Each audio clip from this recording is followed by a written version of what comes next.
Good morning to all. I am Dr. T. Shaktiodivel, working as a Senior Assistant Professor of School of Mechanical Engineering, Vellore Institute of Technology, Vellore. And today's topic is on solar photovoltaic energy conversion systems.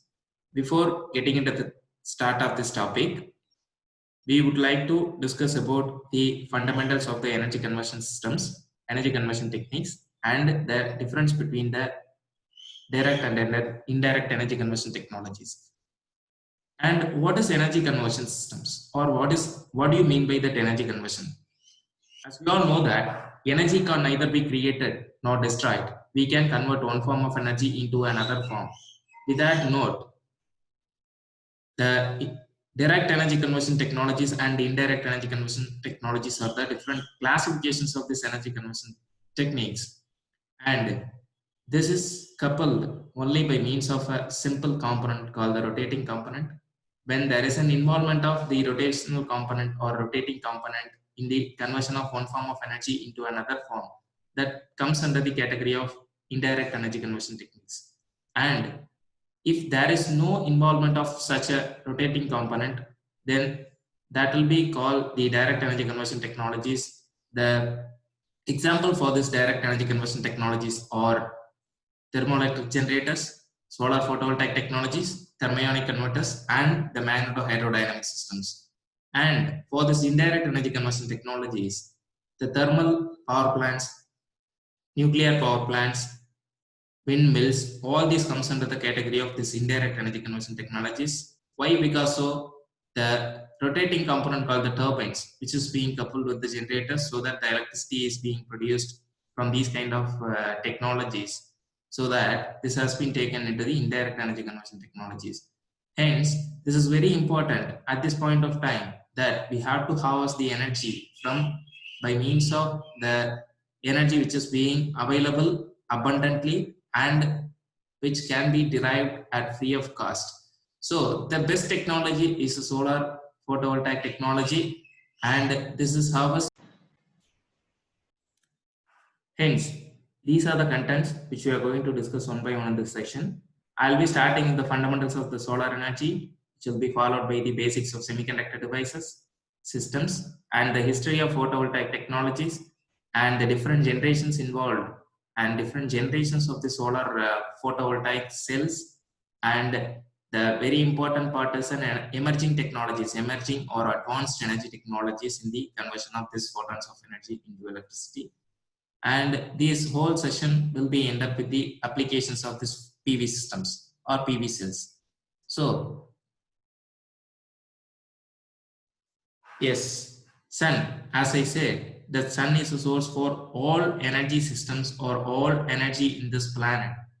Hence, the sun is nothing but is made up of gaseous molecules, and simply to say that these gaseous molecules are contained in a vessel due to the gravity, and as this is a spherical body which emits the energy in the form of electromagnetic waves in all the directions, and this electromagnetic wave are nothing but the radiations. We used to say that this is a radiation, or there is no differences between this radiation and electromagnetic waves. And in the basic term, that all the substances in this world, such as solids, liquids, and gaseous molecules above the absolute temperature, which emits the energy in the form of an electromagnetic wave as a radiation. And as I said, this solar or sun is a spherical body which emits the energy in the form of electromagnetic waves in all the directions. This propagation of the solar emitted electromagnetic waves in the space or in the vacuum in all the directions, this propagation as a transfer waves, which will happen until unless it is being absorbed, scattered, or reflected by the particles present in this atmosphere. Once the solar electromagnetic waves are getting into this atmosphere, the particles present in this atmosphere, there may be a chance of getting reflected back into the space, or some point of time that the reflected waves can be received as a terrestrial radiations on the earth's surfaces, or some part of the rays which may not be deflected or which may not be absorbed, which will be directly received on the earth surfaces or terrestrial surfaces. This is known as the beam radiations or the direct radiations. If it is deflected, and still it is being received on the Earth's surface is known as a reflected or indirect wave radiation, indirect rays. So hence put together, the addition of this direct and indirect radiations are known as a global radiations, and this is the intensity of solar radiations. This can be measured in watt per meter square. If the radiation is measured outside of this atmosphere, that is nothing but the extraterrestrial radiations. The value of this extraterrestrial radiation is solar constant, which is directly received from the sun outside of the atmosphere. And according to the World Radiation Center, they have measured this as 1367 watt per meter squared. Once if we measure this outside of the atmosphere, then basically people used to say that the solar radiation is composed of a temperature, and we might have felt this temperature in the recent past, but this is not only composed with the solar temperature, but also the photons of energy. There is nothing but the energy packets, which is also been associated with the solar radiations.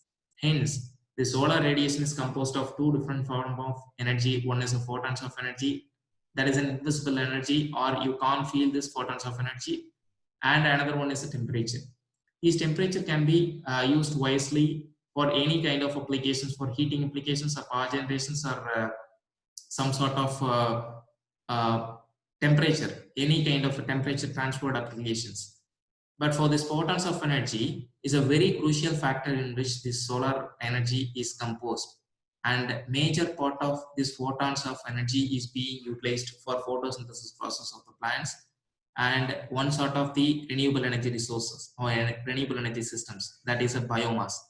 Biomass is formulated with presence of a sunlight, and this harvests these photons of energy and the hydrocarbons. I mean, during the daytime with presence of sunlight, this carbon dioxide will be taken.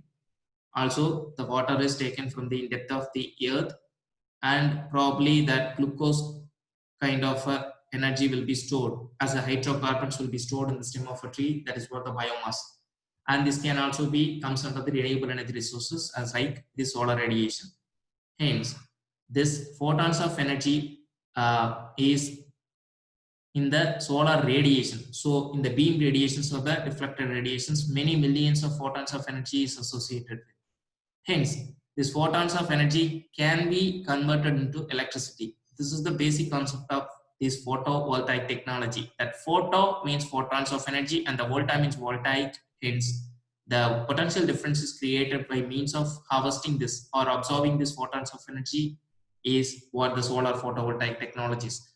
This is going to be discussed briefly in the upcoming slides. And I just wanted to discuss with you about the properties of the light. Here I have some other concepts to discuss about the solar or the sun. And as I said, that sun is a very important phenomena in which we are getting the solar radiation or the electromagnetic radiations. And I said that this is the hottest body of the universe, and the fusion is the process which takes place in the sun at very high temperature. This, I mean, the millions of kelvins temperature, this fusion reactions can be takes place. The combination of atom is not simply can takes place with presence of very little temperature or light temperatures. It requires the millions of Kelvin temperature for the fusion reactions. Hence, the combination of atom is what the fusion reaction. And the gravitational force is also holding this in a particular place, and the hydrogens are forming the helium.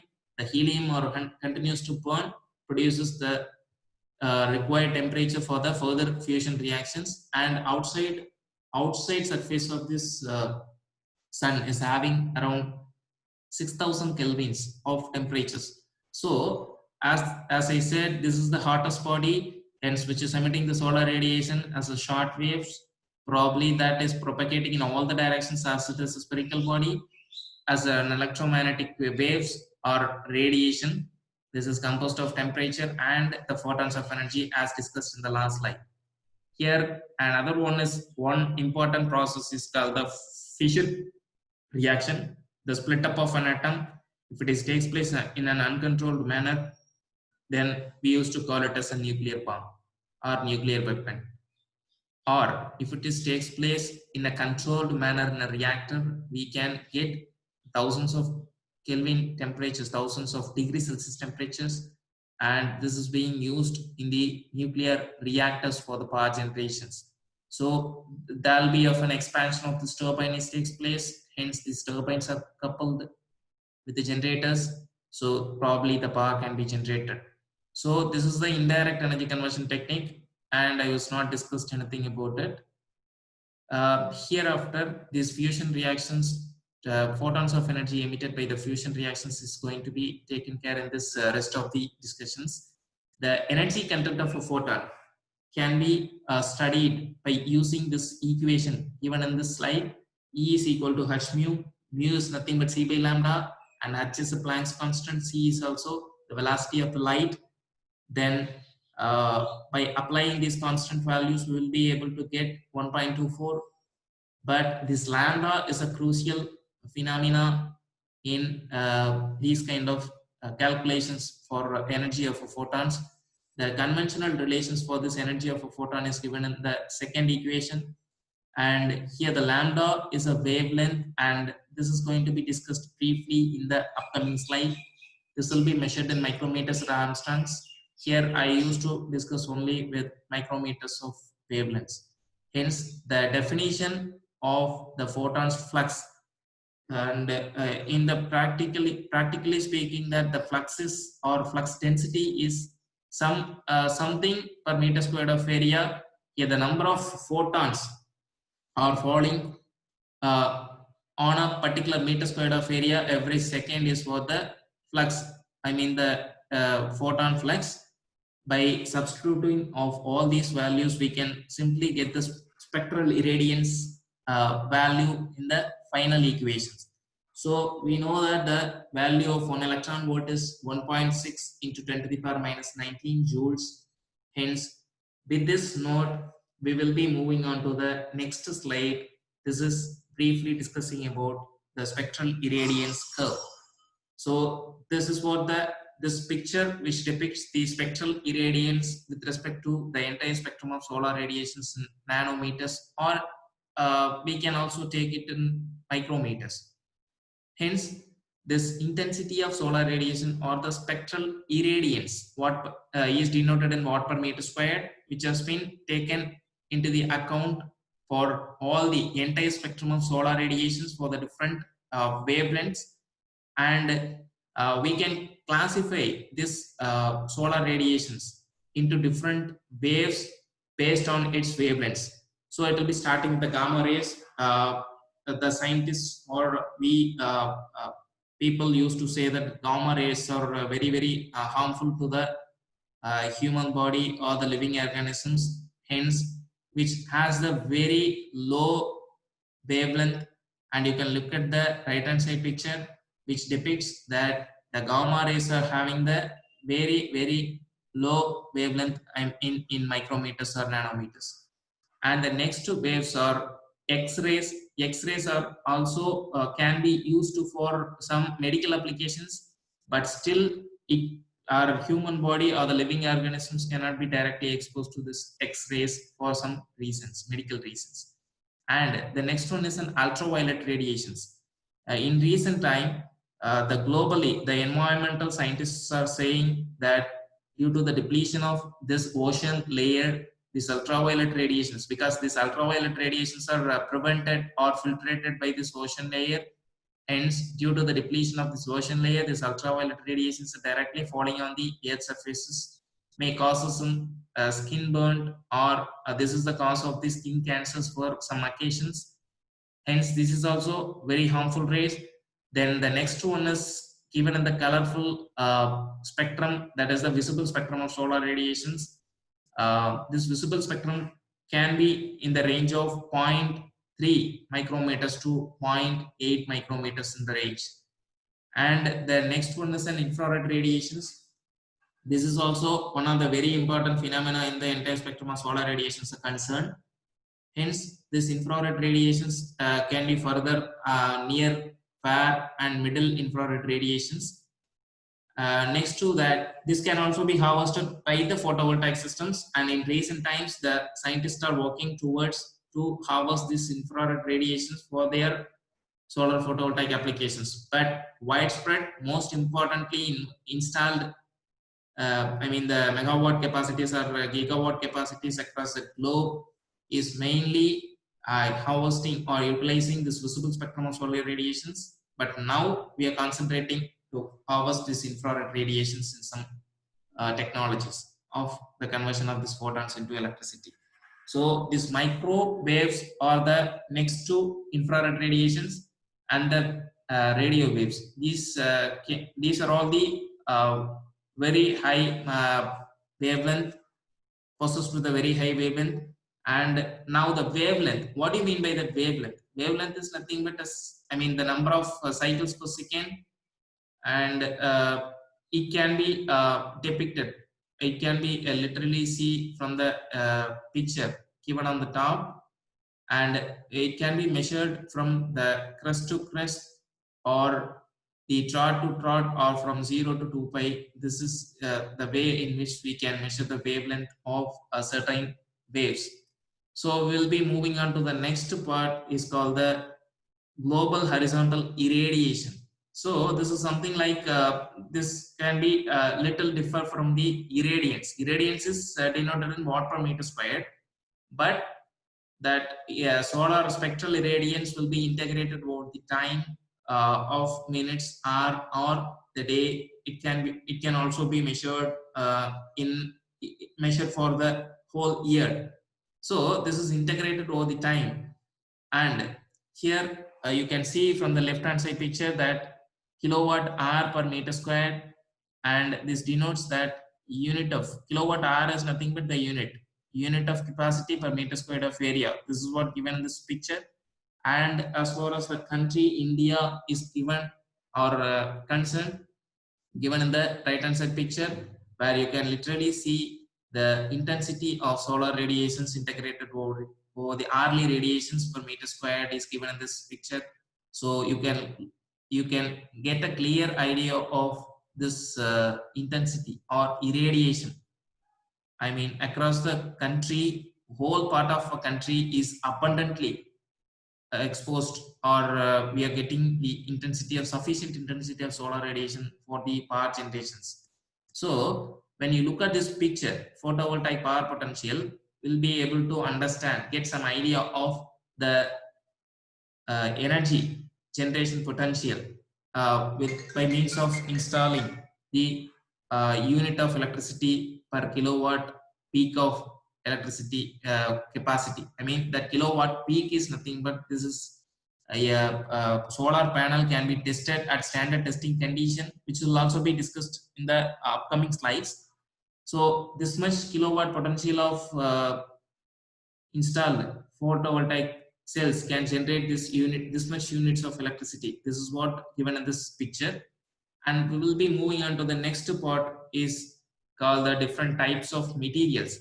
As a mechanical engineers or the electronic and electrical and electronics engineers, all we know that the different classifications of these materials are categorized into three. One is a conductors, another one is insulators, and finally of semiconductors. The conductors are concerned that it is of electrically or thermally a good conductors. For a mechanical engineers, it must be of a highly thermal. It should possess with the high thermal conductivity. Or as an electrical engineers, we do require for this conductors for electrical conducting devices. So hence this can be easily be able to explain with the conduction band and valence band.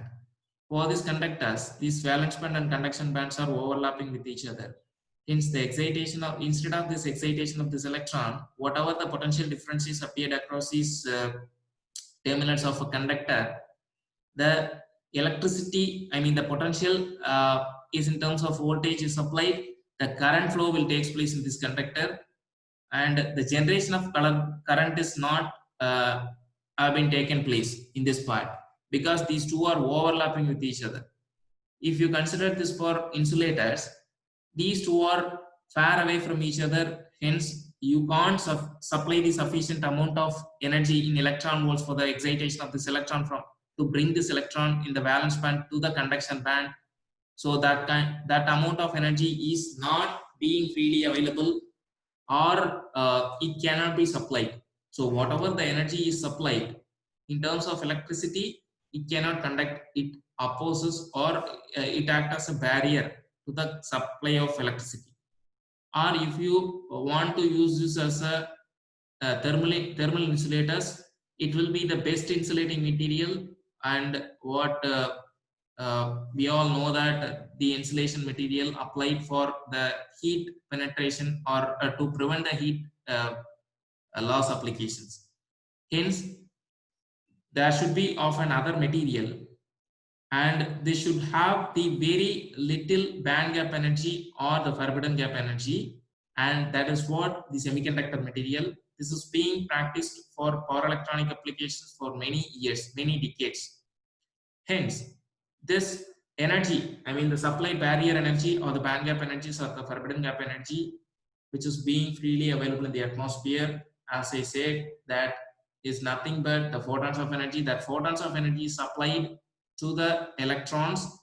Then if you will be able to excite this electron by means of supplying this sufficient amount of energy, and you can excite this electron and to bring the electron from valence band to the conduction band, that is what the semiconductor devices. And the if you can able to generate the electron hole pair, and the simultaneously followed by this electron hole pair, the generation, the recombination process simultaneously, then that is what the photovoltaic effect, which is going to be discussed in the upcoming slides. But anyway, here the importance of the semiconducting material, or whatever the energy available in the solar radiation, which is more than sufficient for us to bring this electron from the valence band to the conduction band, we can able to generate the electron hole pair.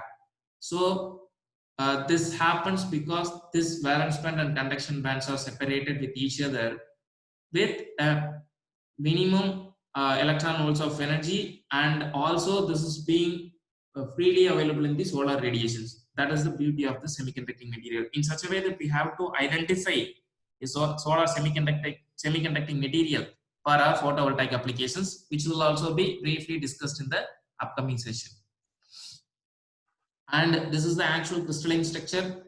This is given for the silicon based semiconducting material, because worldwide around 90% of the installed capacity is merely rely on this silicon based semiconducting material. Hence I have been taken this for our understanding purpose. And here the crystalline structure is given for the silicon based semiconducting material, and this is having the 40 number of electrons in the outer orbitals, I mean the orbitals. Protons and electrons numbers are same in any of the atoms.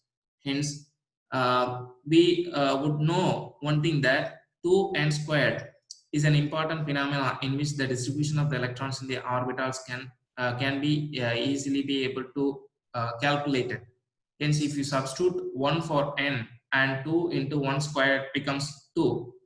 So 2 will be in the sp, or I mean there are different orbitals, sp, df orbitals and suborbitals are there. The s orbital will be placing two number of electrons, and in the next next orbitals are to be filled with substituting the 2 for n, and 2 into 2 square becomes 4 into 2, 8. So in the second orbital 8 number of electrons will be placed. So in the first orbital 2 number of electrons, and the second orbital 8 number of electrons.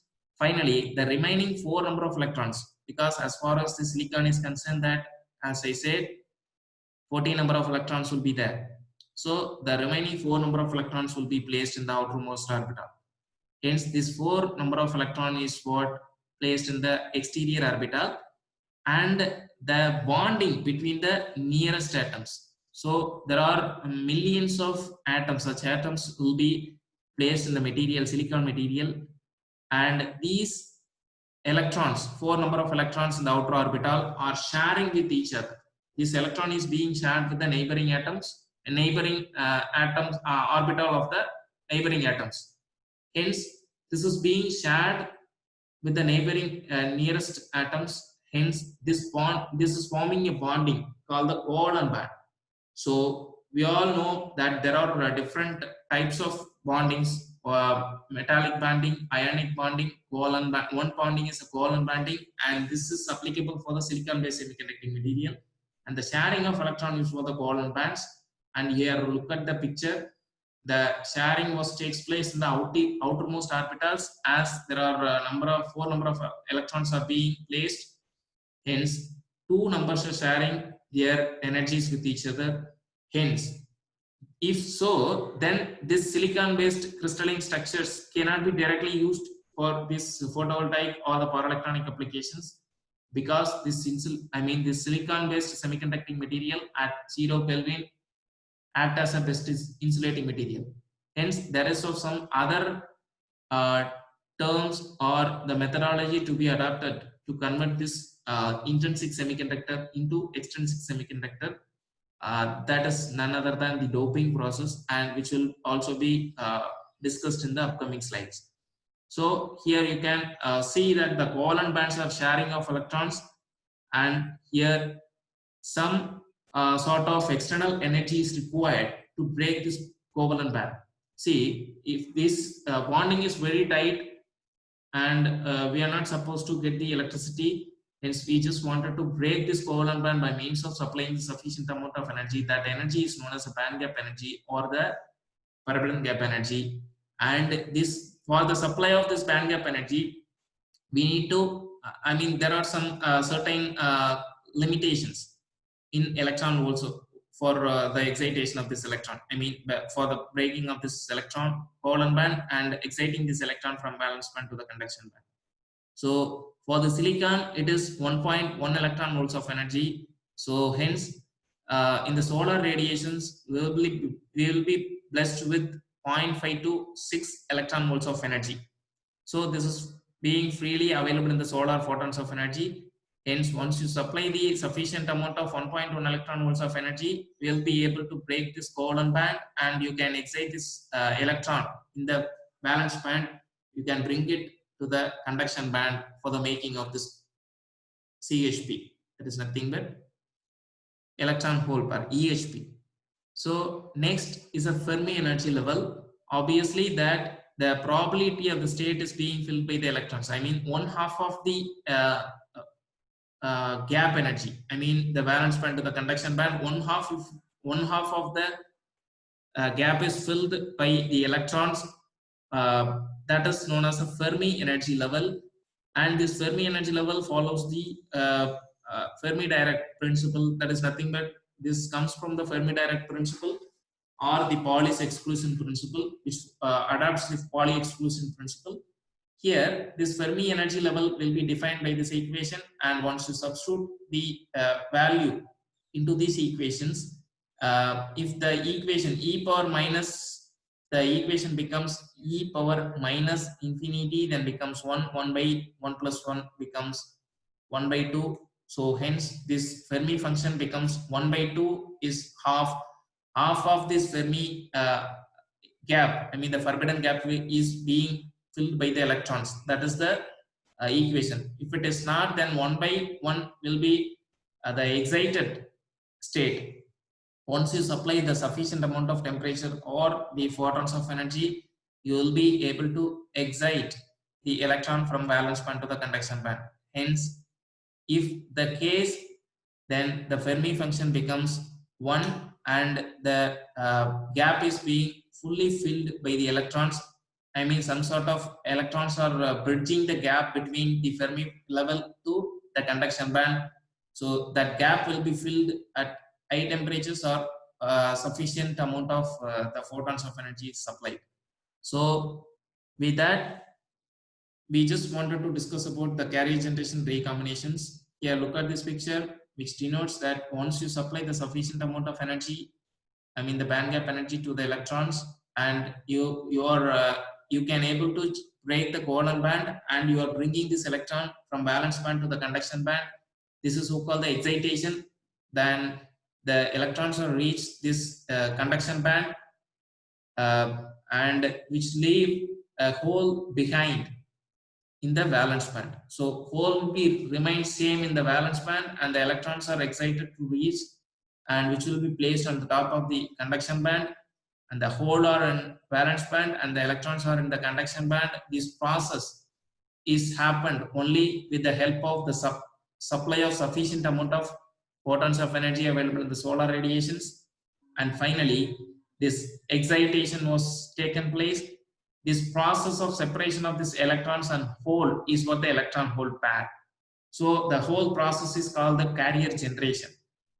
And if this electrons lose its energy and it come back to the normal state and recombines with the holes in the valence band, and which will be emitting the energy as a light. This process is called the recombination. So the simultaneous process of generation and the recombination process takes place in any of the photovoltaic applications. Then the electricity will be the final resultant, or the potential differences will be created across these positive and negative terminals.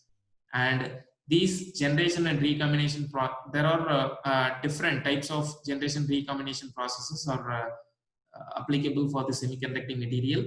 One is a photon transition, another one is a phonon transition. Phonon is also very important phenomena which will be applicable for the silicon based semiconducting devices, and I'll explain you why it is so in the next slide. And the Auger generation is a multiple generations and recombination process that takes place, that is Auger generation and the impact ionization process. So even though the absorbed energy, photons of energy, is having higher electron volts of energy, higher band gap energy than that of the required 1.1 electron volts of energy for the silicon based semiconductor devices, but still the multiples of the carrier cannot be generated, but still the number of photons are absorbed or increased, then the multiple generations can be possible and the electricity will be increased. The generation can be increased only by means of increasing the number of photons interaction with the electrons, not by the increasing the energy content of photons. And if the temperature is increased, for some cases, I mean for the direct band gap energies, there is no need of the impact of these temperatures. And for the indirect energy band gap energies, which will be discussed in the next slide. But anyway, this temperature is always an always interrupting. According to the Ohm's law, we all know that it should take place only at constant temperatures. Then only the potential difference is directly proportional to the current. Or if you have an increase in temperature, then it increases the resistance, and so obviously the flow of current will be interrupted and Ohm's law cannot be applicable. So if temperature is always adverse phenomena for this photovoltaic as well as for the power electronic applications, but still, or the conduction applications, but still for some cases, for the phonons based indirect band gap energy systems operated photovoltaic technologies, it requires some sort of lattice vibrations. See, this is what the actual direct and indirect band gap energy semiconductors. See here, the maximum of this valence band and the minimum of this conduction band or lies in the same energy diagram. This is EK diagram, that is nothing but the energy lattice vibration diagram or the conductivity diagram.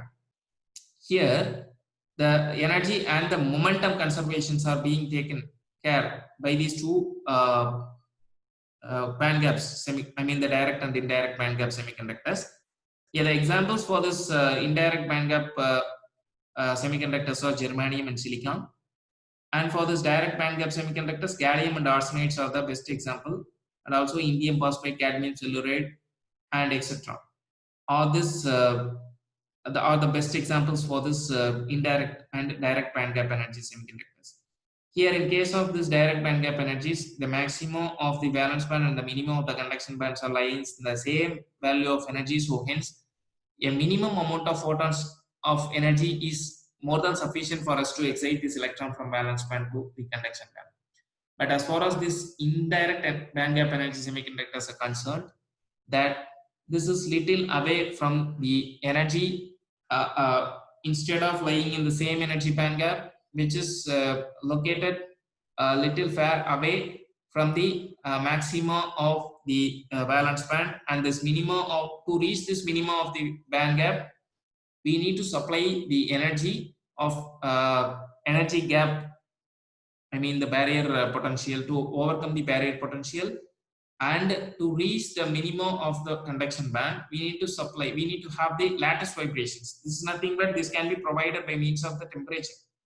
So lattice vibration is the definition for the temperature is that lattice vibrations are the molecular vibrations. So once we supply the phonons of energy as well as the photons of energy, we will be able to achieve, we will be bringing this electron from the maximum of the valence band, can be able to brought to the minimum of the conduction band in the indirect band gap semiconductor systems. So the next part is also very important, that this is what the actual history of the photovoltaic technologies, since from the invention of this technology into the first efficiency based system developed at Bell's laboratory. And here you can look at this table denotes this has been invented in the year 1839 by Edmund Becquerel. He is not Henry Becquerel, and Edmund Becquerel was the father of this photoelectric effect or the photovoltaic effect, and he was absorbed with the light dependent voltage between two electrodes immersed into an electrolyte. So this concept is just different from the I mean little different from this photovoltaic effect what we used to have it done in the recent years, but it was redefined by the Einstein, our famous scientist Einstein, by his mathematical paper on the photoelectric effect, and this was supported by the experimental probe by the Millikan in the year 1916. And there was a breakthrough in the history of solar photovoltaic cells happened in the year 1954 by the Bell's laboratory researchers Pearson, Chapin, and Fowler. They have reported the first efficiency of about 4.5 from the silicon-based semiconducting solar cells.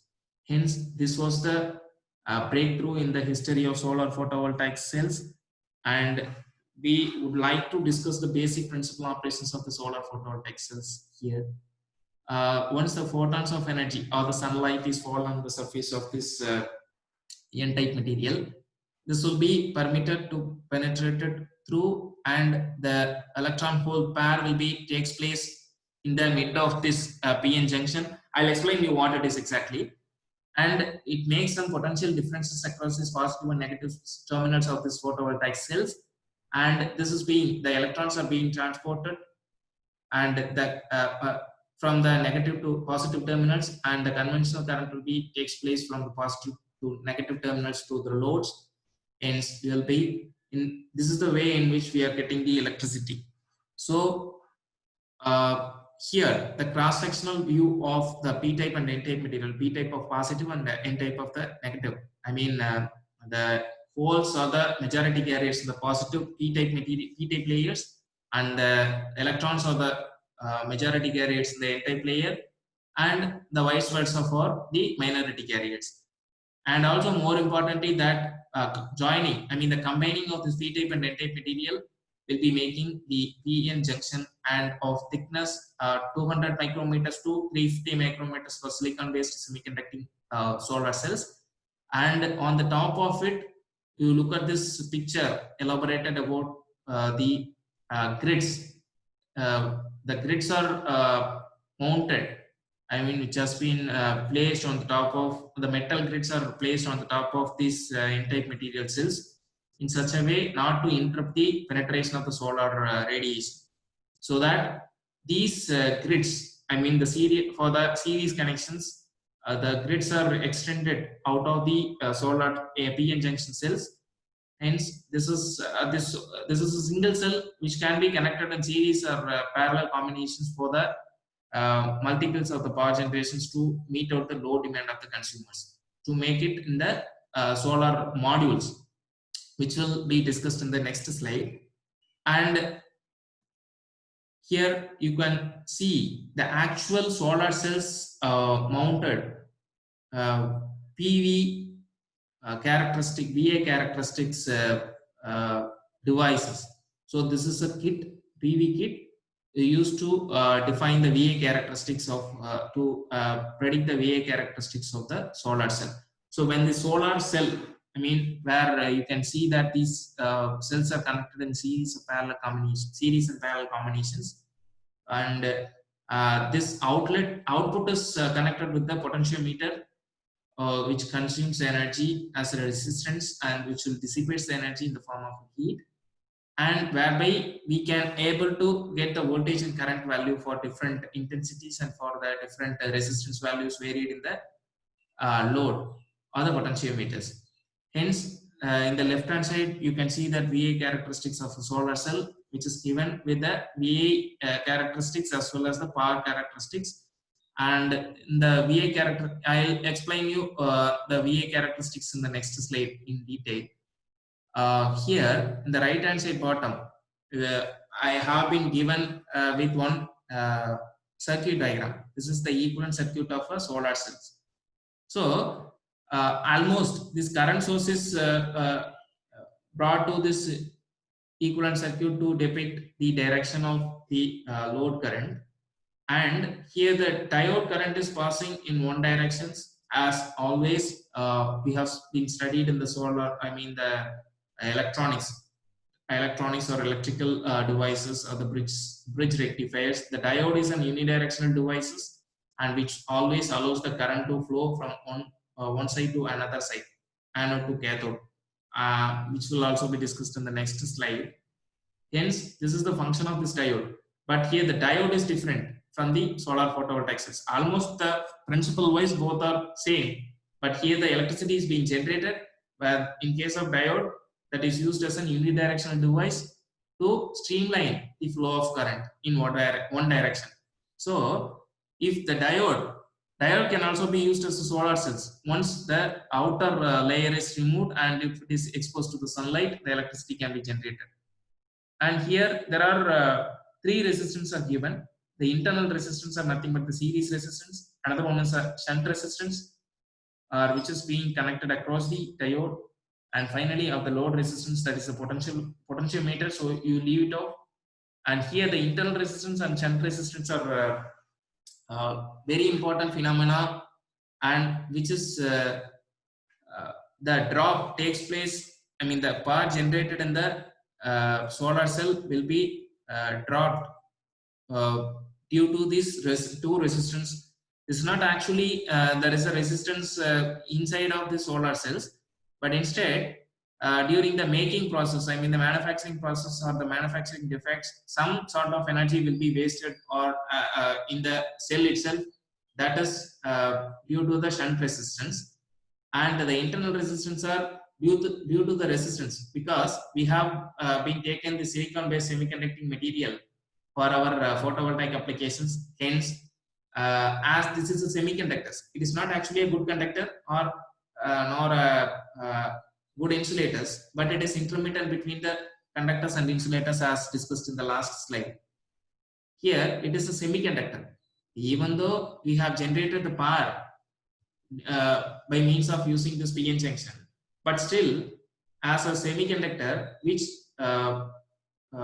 will opposes the flow of current, because which dissipates the energy in the form of heat within the cell itself. Hence, that is also one case. Another case is the electricity generated will be absorbed by the microgrids, and the exchange of this electricity from the semiconducting material to the conducting metallic grids, there will be of some sort of energy will be dissipated, wasted, and the connecting medium of this microgrids to the actual conductors in the external circuit. So these three are the major internal resistance offered by this materials, semiconducting material. So due to all these phenomena, the energy will be wasted or the flow of current will be interrupted. So put together this series resistance and shunt resistance, the electricity generated will be dissipated within the system itself. So very minimum amount of energy will be obtained in the exterior circuit. So have a glance of this periodic table where you can find the silicon semiconducting material under the fourth group element. So why do I have this silicon under this fourth group element? Because as we discussed in the crystalline structure itself, that the four number of electron in the outermost orbital, and you look at the boron, which was placed on the top of the third group element, and here the total number of electrons or the protons are 5. Hence 2 and 3 will be the distribution of this electron in the outermost orbitals. Hence 3 number of electron will be in the outermost orbital. And for phosphorus, you see the right hand side of the silicon, the phosphorus is being placed under the fifth group element. Here 50 number of electrons are there in the outermost orbital. So when as the actual distribution carried out for silicon 2, 8, 5. So this is the actual distribution of the electrons in the orbitals. Hence 5 number of electron will be there in the outermost orbital. So we have to consider the number of electrons in the outermost orbital. For silicon is 4, phosphorus is for 5, for boron it is 3. Hence when compared to the silicon, boron is having a lack of electron and phosphorus is having a surplus of electron. So this is a very, very important phenomena in which how do they make this PN junction for power electronic as well as for the solar silicon based semiconducting applications, the photovoltaic applications. And other than the silicon, germanium, arsenide, tin, lead, and other indium, phosphide, all these things have been taken from this table, and which is going to be discussed for different types and generations of these photovoltaic cells in the later on part. And here the term is called the doping. Doping is nothing but the adding of impurities. So the adding of impurities doesn't mean that we are adding the impure contaminants from outside, but it is required contaminants, but as it is taken from the other columns of the chemical table. So this is an foreign bodies, foreign materials. For the silicon, the phosphorus and borons are the foreign materials. Hence, the adding of these impurities into the intrinsic semiconducting material is known as a doping, and these intrinsic semiconductor devices, once after adding of these all doping materials, as an acceptor and donor into the intrinsic materials, it becomes completely of an extrinsic material, and this is known as an N-type or P-type material based upon the added materials, like whether if it is an acceptor or the donor. The donors are the materials or the atoms which is having the excessive of electrons in the outer orbitals. So as I said in the last case, that while discussing about the periodic table, that 5 number of electrons in the outermost orbital of this phosphorus, as it can be considered to be of a surplus of electrons when compared to the silicon. Hence, once you add this phosphorus into the molten state of the silicon, then we are adding, it means that we are adding one surplus of electron to the exterior orbital of the silicon. So he is donating the electrons to the silicon. So we call it as a donors, and this kept under the N-type material, because once you add this phosphorus into the molten state of silicon, the silicon becomes completely of an extrinsic material and with having of one surplus of electrons. As the same way in which that P-type material is also followed, and here the boron is added one shortage of electrons or the deficit of electron. One excessive of the holes, positive holes are there in the boron when compared to the silicon. Hence it is called the acceptor. So once we add and we have made the P-type and N-type material, we are joined together to make the depletion region. That is nothing but joining region of P-type and N-type material and where in the n-type material the electrons are the majority carriers and the holes are the minority carriers, and for the case of p-type material the holes are the majority carriers and the electrons are the minority carriers.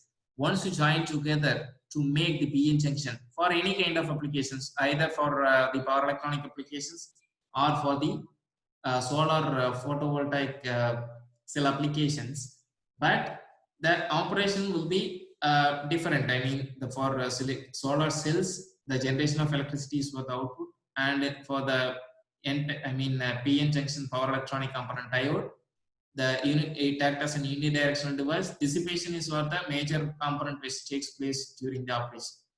But here the depletion region in the n-type materials, the minority carriers, I mean the positive terminal, positive holes, and from the p-type material, the minority carriers are the negative electrons are forming a barrier near the junction, and this is called the barrier potential. We need to supply some sort of energy to overcome this barrier potential, and it forms the electric field.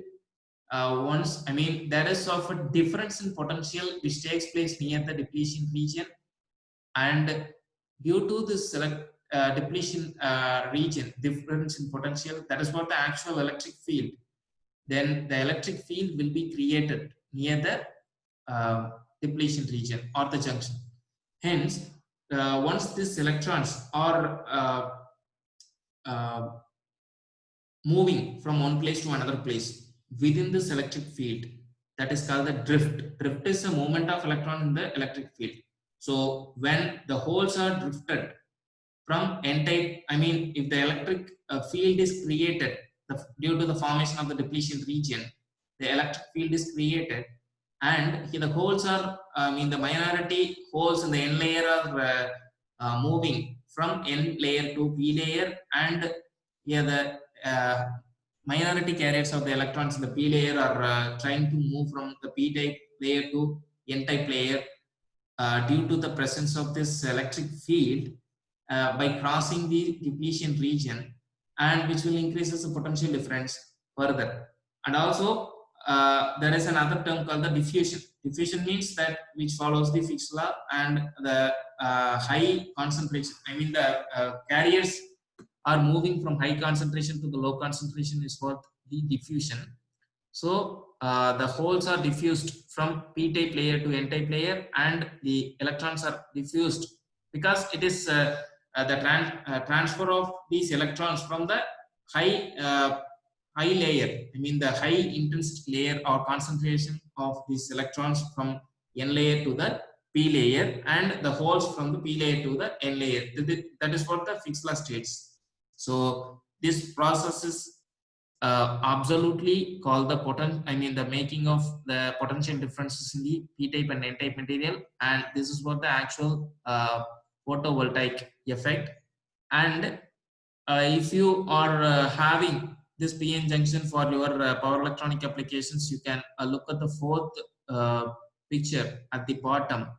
So here the electrons are excited in the by means of applying the light energy or the photons of energy, which will be transferred from valence band to the conduction band, and this was getting excited.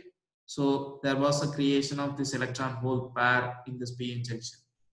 The valence band to the conduction band. If it is of so the final resultant will be the potential differences. And if it is used for the power electronic applications, and here the light emitting diode applications, that is given in the mid of our slide, the mid side bottom of the slide, and here the excited electrons due to the apply of potential differences. Here we are applying the potential differences, not creating the potential difference. Hence the electrons are excited, and the light will be the resultant. Once after the recombination processes takes place, the excited electrons are coming back to the normal state, and which is recombining with the holes and produces the light. That was also discussed during the recombination generation recombination processes slide. So here is an important phenomena which led us to go for to study the VA characteristics of a solar cell.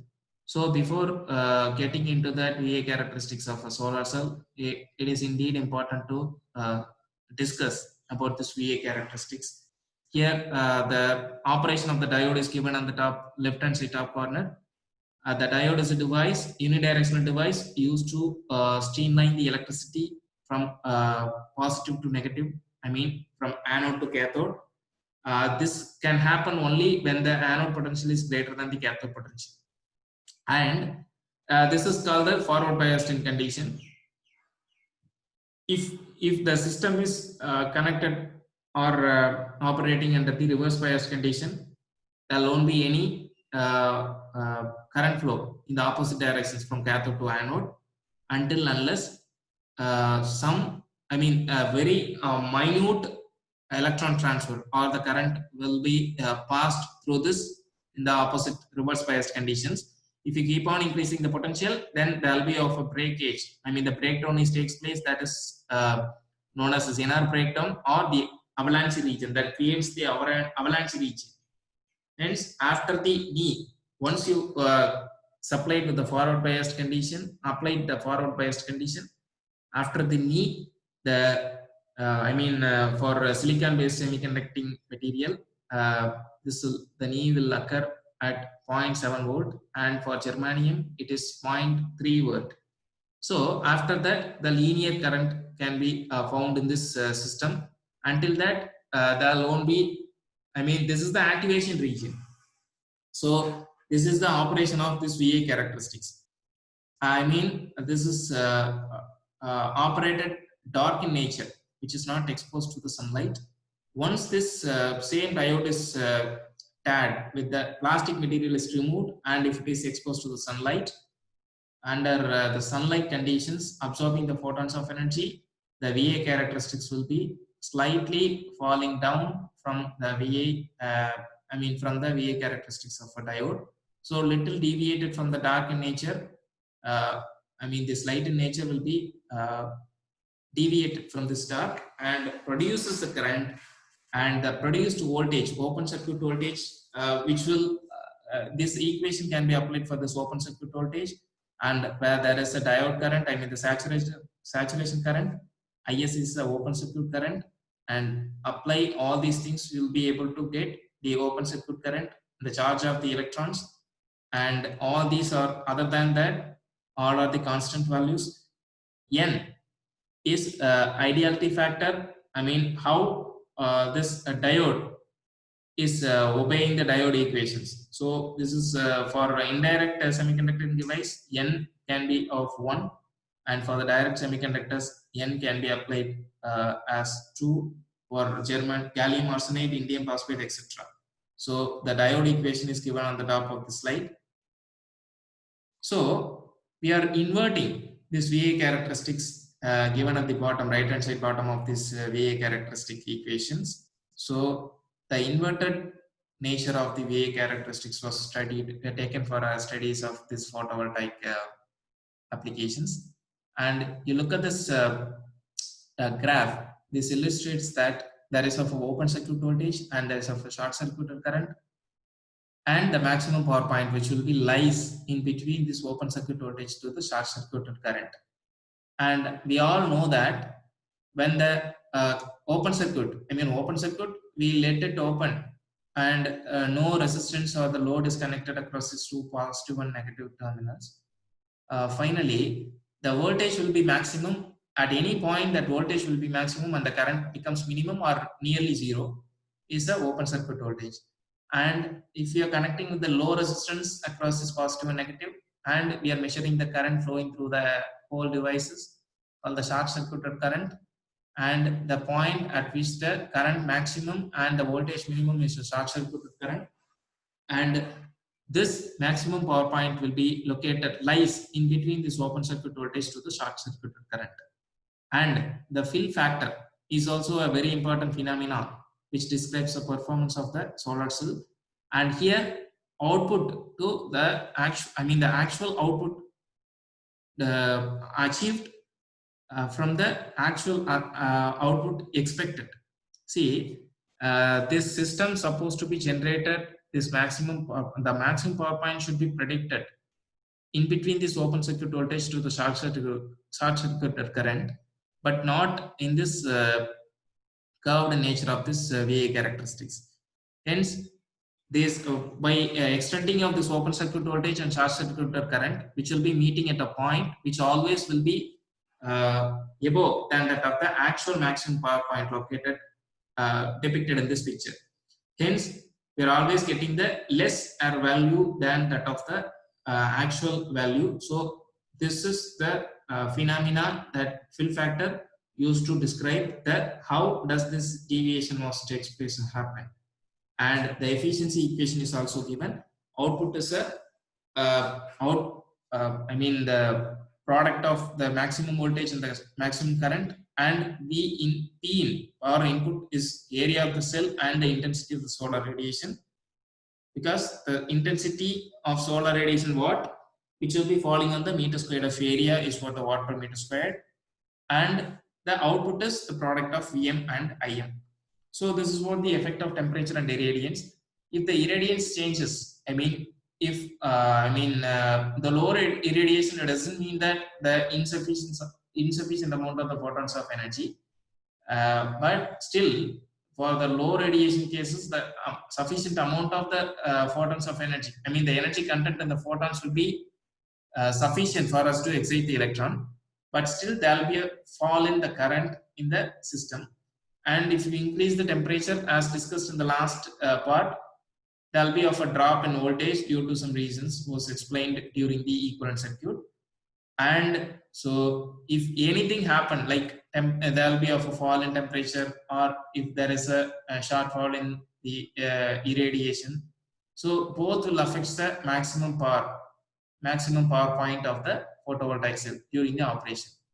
And the watt peak, once you are searching for the purchase of this photovoltaic panels in the market, in the backside, which we can discuss in the remaining rest of the upcoming slides.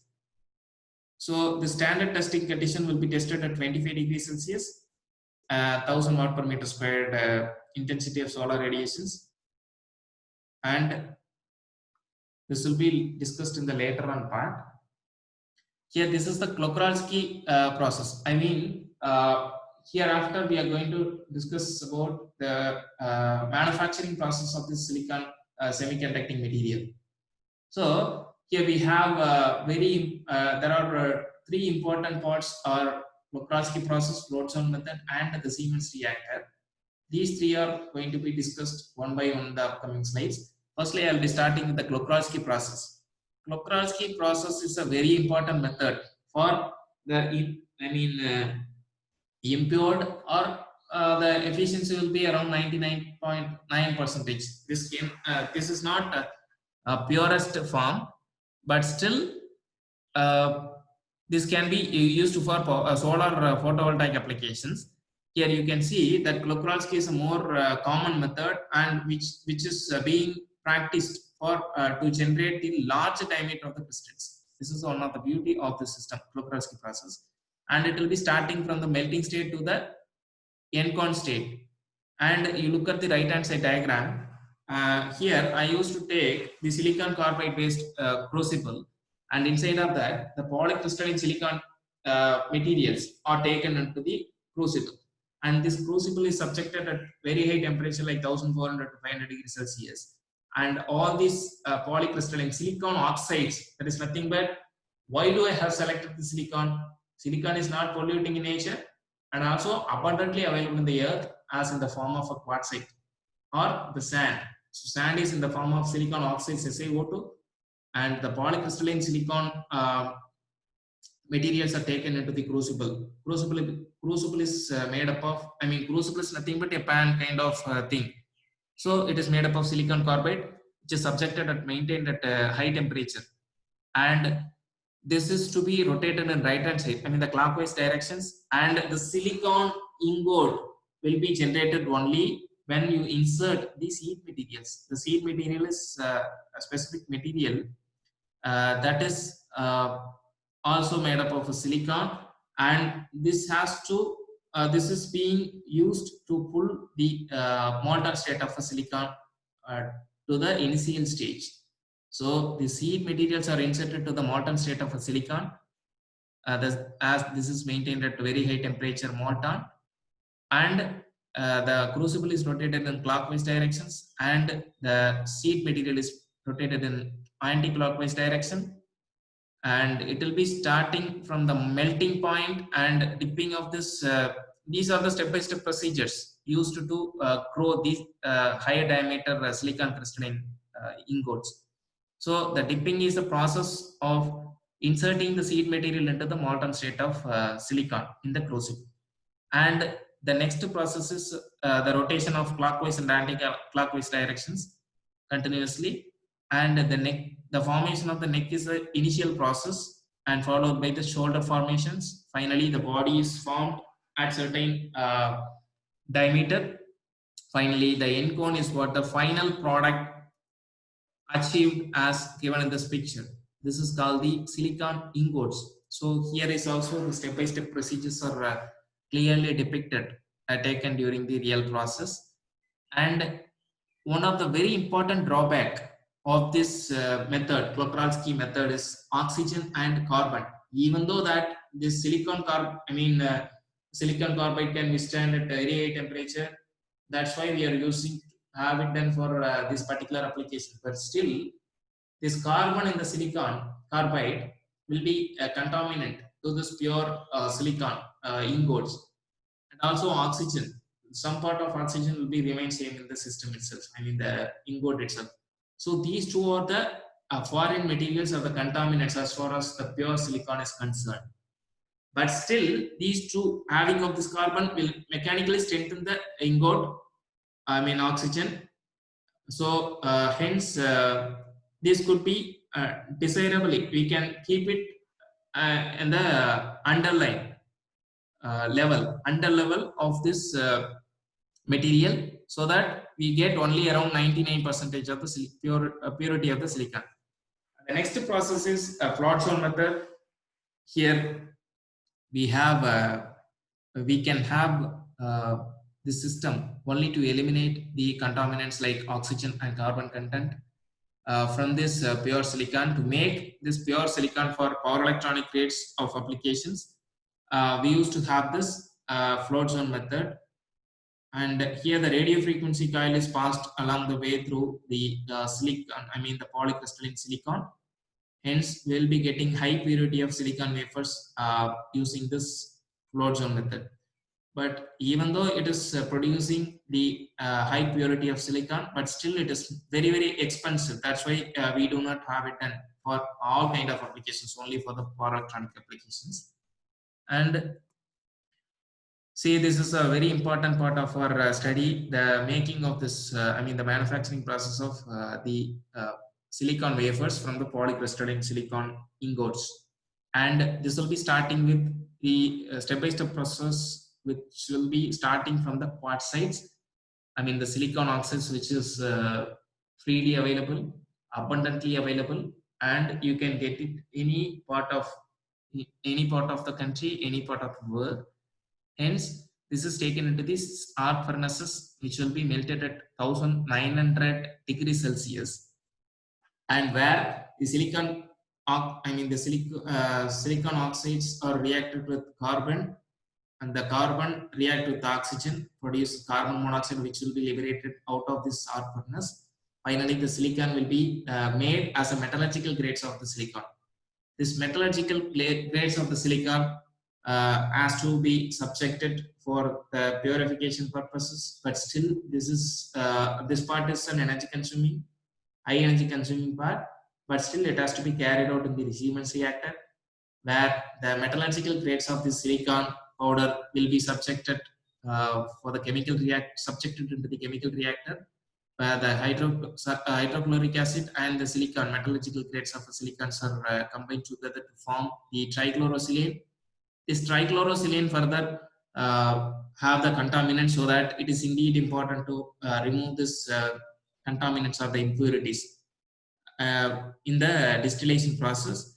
Finally, we have the pure trichlorosilane process will be vaporized in the chemical vapor deposition process, and which will be deposited on the as a layer, and finally forming the polycrystalline silicon.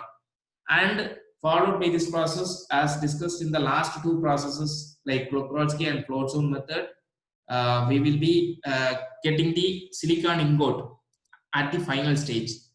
Before that, the silicon ingot is high purity of, I mean, the intrinsic semiconducting silicon material ingot, until unless if it is not added with the doping material during the molten state of a silicon. If the doping material like boron is added and the silicon ingot is a p-type material, and the phosphorus is added, the silicon ingot produced is a n-type material, and this can be subjected for the further solving technique, where the wafer dicing process is used to carry out the solving methodology or the process. Finally, we will be getting the silicon wafers, and silicon wafers of p-type once you added this boron into the molten state of a silicon, or you can get the n-type of silicon wafers when you added the phosphorus during the molten state of a silicon in either of the processes like FZ or CZ processes. So finally, we have obtained the p-type and n-type silicon wafers, and this is the actual step-by-step processes what we have discussed in the last part. The silicon wafer are produced. This is going for the stage by stage processes from lapping. This is a making of a flatness process, and if it is a wafer etching process where you can use these acids and to remove the impurities. Finally, after finishing the wafer inspections, we will be getting p-type or n-type material for our further studies. And joining of this p-type n-type material will be getting a solar cell. On the top of it, the microgrids are embedded to collect the solar radiations, and this has been embedded in such a way not to interrupt the penetration of the solar radiations into the n-type material.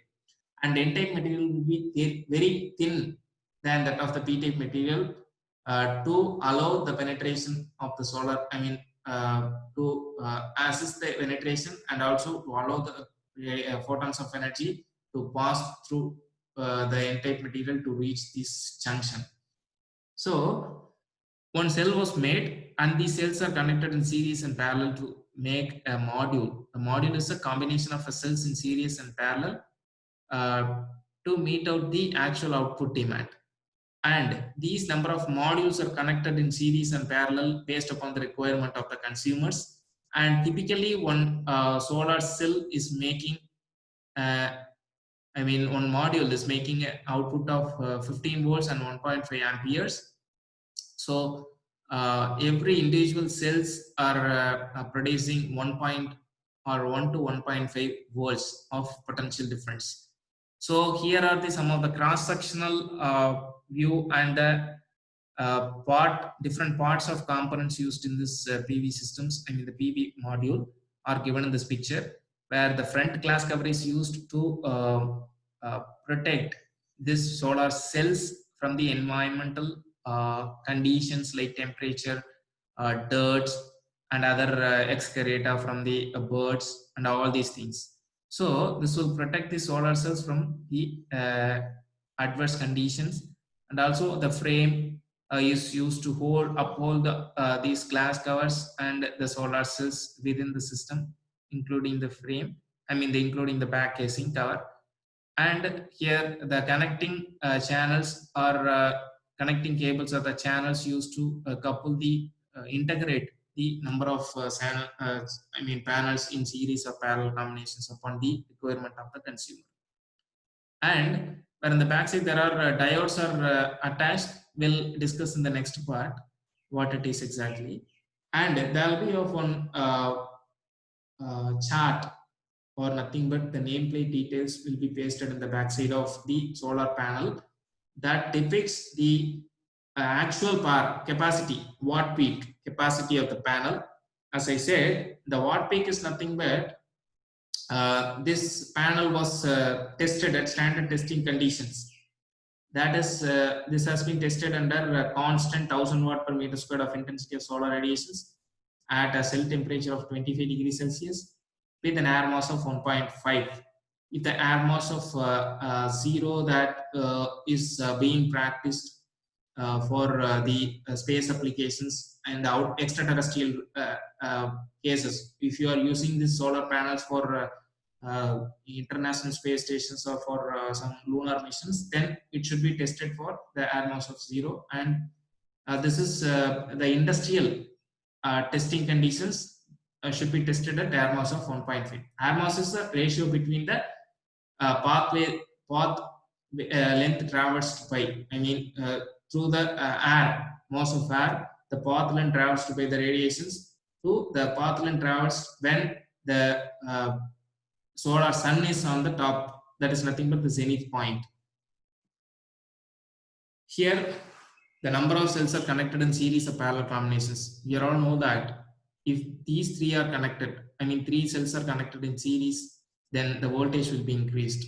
I mean 12 volt panel are connected in series, 3 12 volt panels are connected in series, then we will be getting 36 volts. And if 10 amperes of 3 panels are connected in parallel, then 30 ampere was the resultant current. So if the 3 cells are connected in series, then the voltage will be increased. The 3 cells are connected in parallel, the current will be increased in the resultant process.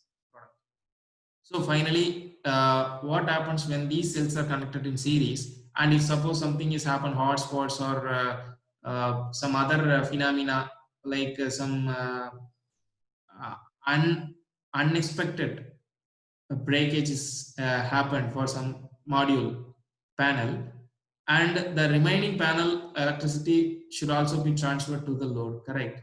So this is almost similar case of the serial lamp used for the decoration applications in any of the functions. So if something is happened to one lamp, then the remaining lamp will be switched off instantaneously. So that's why our households are connected in parallel to the grids, I mean our utility. So if something is happened to some households, then it will not be interrupting or making any interruption to the supply of power to the other households. So here the bypass diode and blocking diode are coming into the picture to sort out this issue due to the hotspots or due to some other open circuit takes place in any of the panels. The remaining power produced in the panels can be easily be able to transferred through this bypass diode. So this bypass diode is acting as a service roads in our bypass roads. So if something is happened to the first panel, then the electricity produced by the second panel can be easily transferred through this bypass diodes. And the blocking diode is also one of the very important component which plays a vital role during the off-peak hours, or I mean non-sunshine hours or rainy seasons or during the night time. Even though these cells are producing the electricity during the daytime, nighttime it acts as a resistance. I mean, as it is a semiconducting material which is capable of consuming or dissipating the power. So if the power is stored in the batteries and which will revert the electricity during the nighttime or during the non-sunshine hours, so that this blocking diodes are used to protect these solar panels during the nighttime or during the non-sunshine hours from the breakages, or these microgrids will be affected once this blocking diodes are not embedded. Then the electricity discharged during the nighttime, these microgrids will be affected, or during the hot spots, I mean when the half of these portions, half of this panel was exposed to the sunlight and the remaining will be exposed in the dark in nature, or due to the shadows made by the trees, then what happens, the remaining part will consume the power generated in the exposed part. So this may cause some severe effects like melting of the microgrids, or breaking of the panels due to the temperature differences, because the thermal stress is also one of the important phenomena in this case of hotspots are concerned. So So we will, that's all about the introduction. I mean the fundamentals of the solar photovoltaic technologies. And we will be moving on to the generations of the photovoltaic cells. And here there are 4 generations. First generation is the crystalline silicon cells. The second generations of the thin film technologies. Third of nanostructures, organic materials and dye-sensitized solar cells. And the fourth generation is also a combination of this hybrid inorganic crystals within the polymer matrix. So conducting polymer matrix. So in the first generations, the crystalline structures, silicon cells, can be further classified into 2. One is a polycrystalline and monocrystalline. And this is mainly of a majority percentages contributed from the silicon based semiconductor material. And the second generations of the thin film technologies, where the thinnest film will be formed on the substrates like amorphous silicon, cadmium telluride, copper, indium, gallium selenides. So all these put under the thin film technologies. So these are all the generations and the different components is going to be discussed in the upcoming slides. So this was discussed. So we will go to the next one. Here, the silicon crystalline technology. As I told, for a classification of this is monocrystalline and polycrystalline. Here, which contributes around more than 90% of the PV market. I mean, the installed capacity across the globe is contributed from the silicon crystalline technology because of the cost involved in the making of this crystalline technology is low when compared to other components, and also abundant in nature of the silicon. As it is sand, we could get all over the world easily at low cost, and also more importantly, it is not polluting in nature of the technology when compared to cadmium sulfide. Sulfide is a very important thing. Indium phosphides, all other things are non-abundant, polluting in nature, costliest thing. Hence, this market is being occupied by the silicon crystalline structures. So very stable module efficiencies from, I mean, this is a module efficiency, 10 to 16%, not a cell efficiency. And the classifications are monocrystalline, polycrystalline, discussed in the earlier case. And here is some of the, somehow we managed to discuss the initial difference between the monocrystalline and polycrystalline. We look at these pictures, obviously that the color differences can also be literally make some sense in the difference between this monocrystalline and polycrystalline. And also if it is a square in shape, then it can be called the polycrystalline. If it is a cuts in the if there is a cuts in the corners of the square shaped solar cells, then which will comes under the monocrystalline, which can be while looking at the cell itself, we can say that is a monocrystalline silicon cells. And these are made using the socket from single crystalline of silicon, and this is from the recrystalline structures, multicrystalline silicons. And the cell efficiency up to 27.6 is for monocrystalline and 22.8 for multicrystalline structures. So in case of this monocrystalline, which is very expensive than that of the multicrystalline. So out of that, see, out of that 90% of the PV market, this multicrystalline itself is occupying around 64% of the crystalline market, silicon market, due to the inexpensive in nature and the easy to make technology. So this is a specific difference between the monocrystalline and polycrystalline. In terms of the internal structure, the monocrystallines are highly in order, but the polycrystallines, there will be of a shiny metallic flake. You look at this picture, see in the right hand side bottom, this picture is having the shiny flake pattern. This is an irregular, there will be often irregularities in the atomic structure. Hence, crystals are facing in the same way for monocrystalline, in a different way for polycrystalline. So these are all the important differences. It does make some sense in the difference between the two the monocrystalline and polycrystalline silicon cells. And the second generations, solar cells.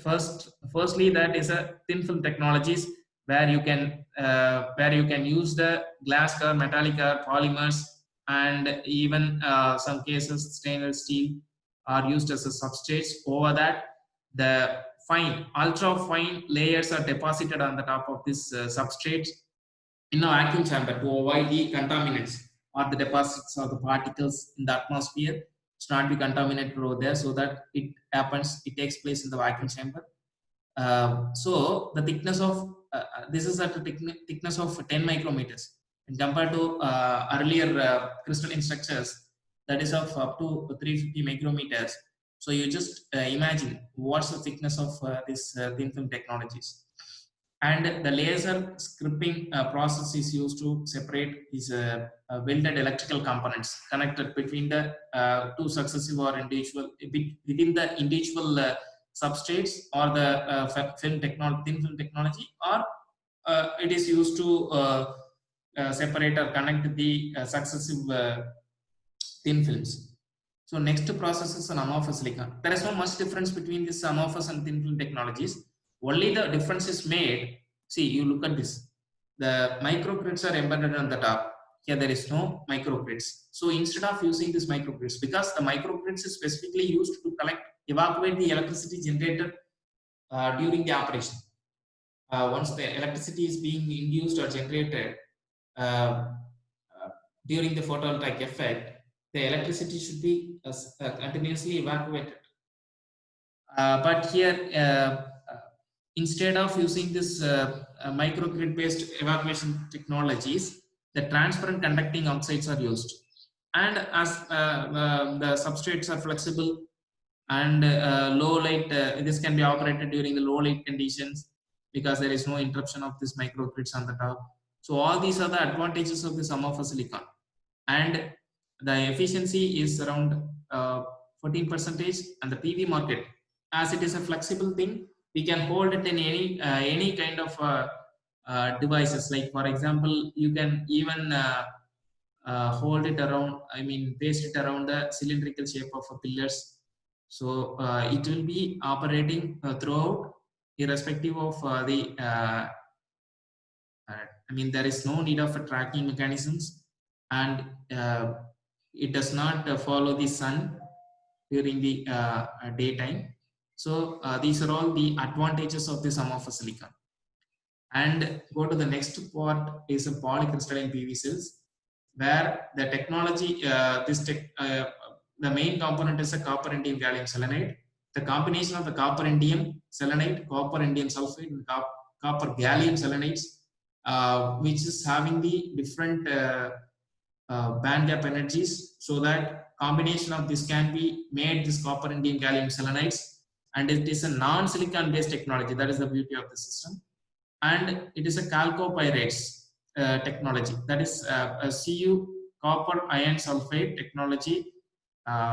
This is from the size, I mean the tetrahedral size, tetragonal shape of this system makes this name chalcopyrates. And this is operated based on the direct bandgap semiconductor systems. So it is a p-type conductivity. That is one of the beauty of the system. You can operate this system by varying this thickness of the copper and indium ratio between the copper and indium proportions.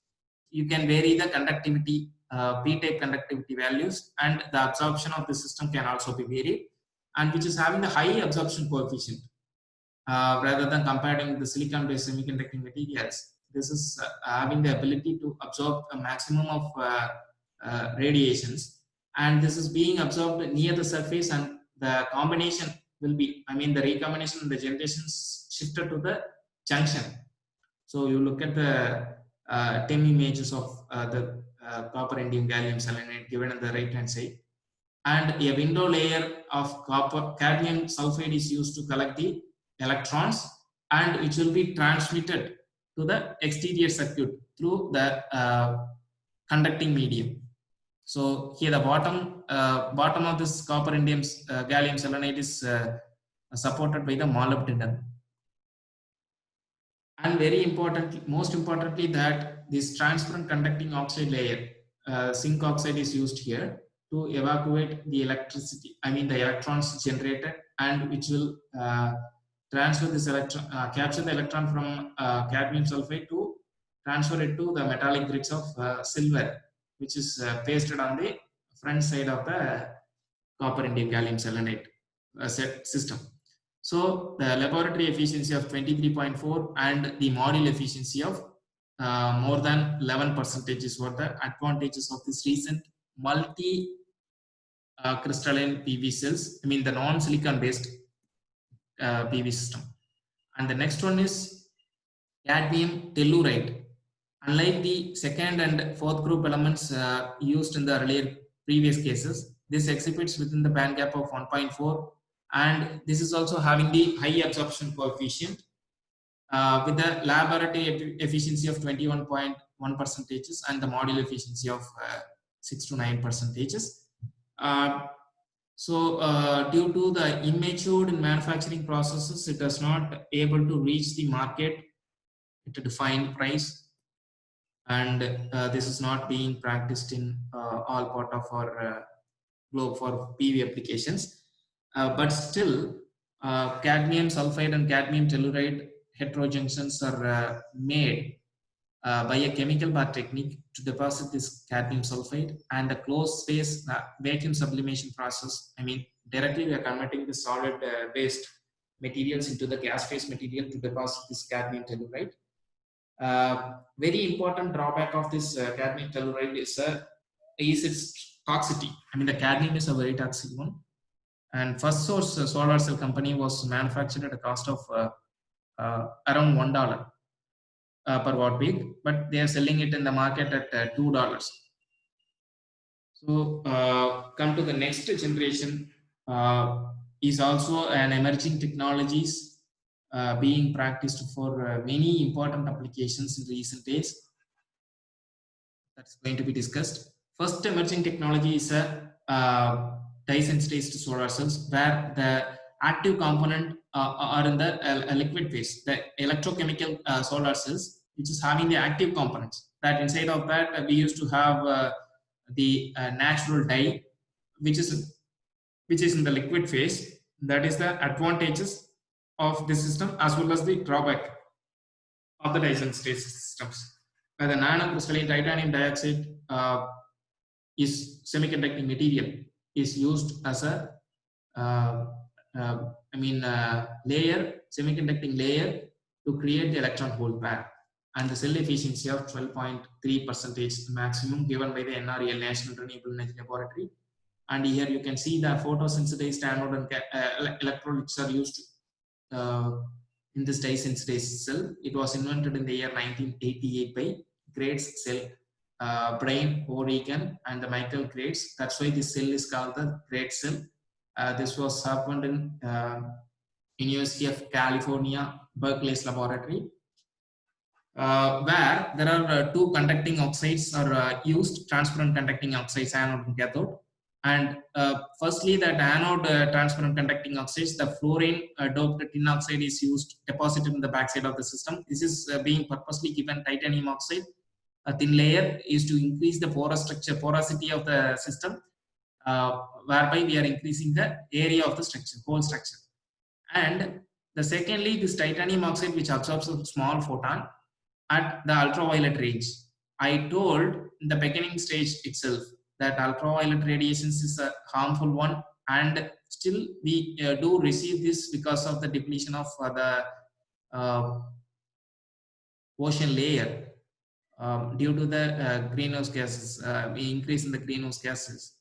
Finally, we are trying to absorb the minimum part of this ultraviolet radiations using this titanium oxides.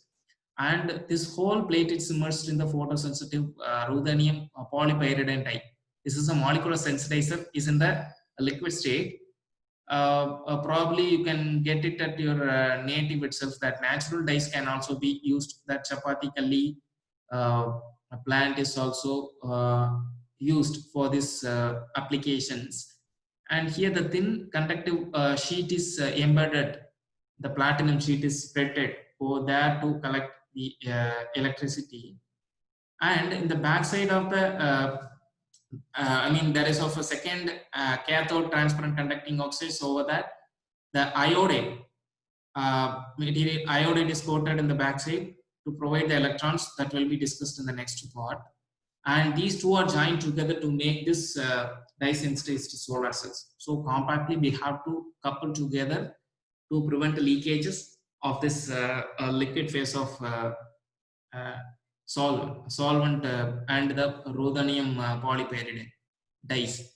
So once this photon, I mean the backside, as I said, these iodine ions are coated as a iodide redox systems to provide the electrons in the counterpart. So firstly, the titanium oxides, before that this dye is having an atom of S. This is being excited to become a star once after getting the sufficient amount of photons of energy.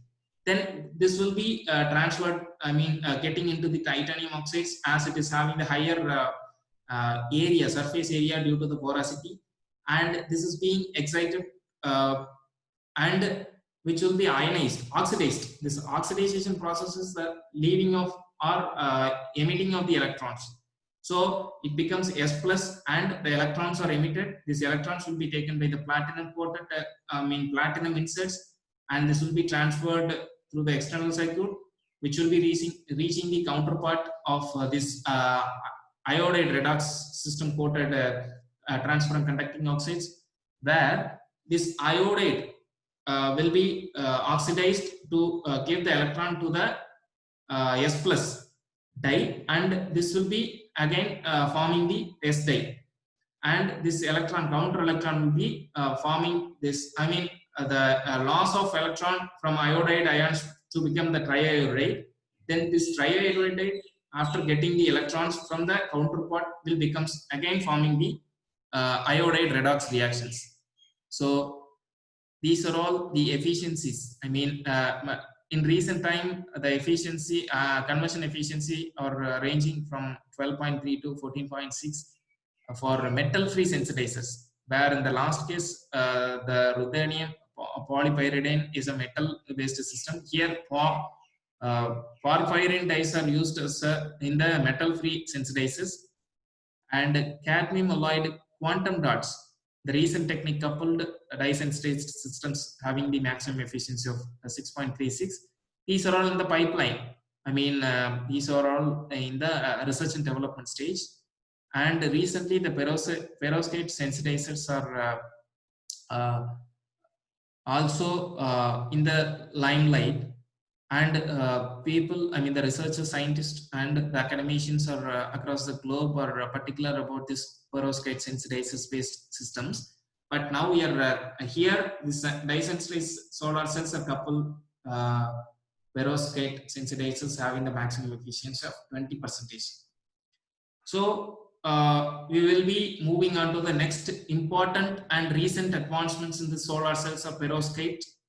Here, the solar cells using the perovskite material has an advanced rapidly as a result of materials having the following important phenomena: that it has the excellent light absorption capacities, lifespan of this perovskite material is high, and the charge carrier mobility is high. Charge carrier mobilities, all these bring this perovskites into the a recent advanced technique in the limelight, and the low cost and industrial scalable technologies are making this perovskite material in further into the next level. But still there are some barriers of these systems that is to be overcome with the research and development in the upcoming years, or the stability and the environmental compatibility. If we overcome all these issues, then definitely this no doubt that these perovskite materials are coming into the terabytes of installed capacity in the markets. But still, these perovskites are polycrystalline halide perovskites, having of the dual junction thin film tandem cell solar cells. These tandem cells are nothing but it can have the ability to operate it at two different spectral irradiance, the electron volts of energy. I mean the spectral irradiances, the range of two different spectrum of solar radiations, and also the efficiency. I mean mainly that methyl ammonium lead halides are used in recent time for both top and bottom cells, and the efficiency of this halide based perovskite photovoltaic cells are 3.8 in the year 2009, but it has been evolved to reach 29 percentages in 2019. So this is one of the remarkable achievement for this perovskite solar cells. That's why people around are working on this perovskite based solar cells. Next is the solar organic photovoltaic solar cells having an efficiency of 17.4% according to NREL, National Renewable Energy Laboratories, having of this 5,000 around or more than that lifespan if it is an unencapsulated organic photovoltaic cells. And due to the different colors, this is available in the market, different colors of absorbers. Hence, this can be used in the building integrated PV markets with the different colors for the aesthetic systems. And here we are using polyethylene tetrabetylate and indium tin oxides and polyethyl dioxythiophene as a conducting active layer. This is a very important part. And here we are using the carbon based fullerene blends and aluminum to evacuate the electricity generated. So all these components forming this organic based photovoltaic cells, and this is one of the recent advancements of the solar photovoltaic technologies, where we can also concentrate on these parts. Then the quantum dots, the physicist and chemist are keenly working on this part, where the semiconducting particles, I mean the quantum dots are the semiconducting particles that have been reduced to below the size of this exciter Bohr radius. That is nothing but the distance between the valence band and the conduction band are known as an exciter Bohr radius. This can be, electron energies can be varied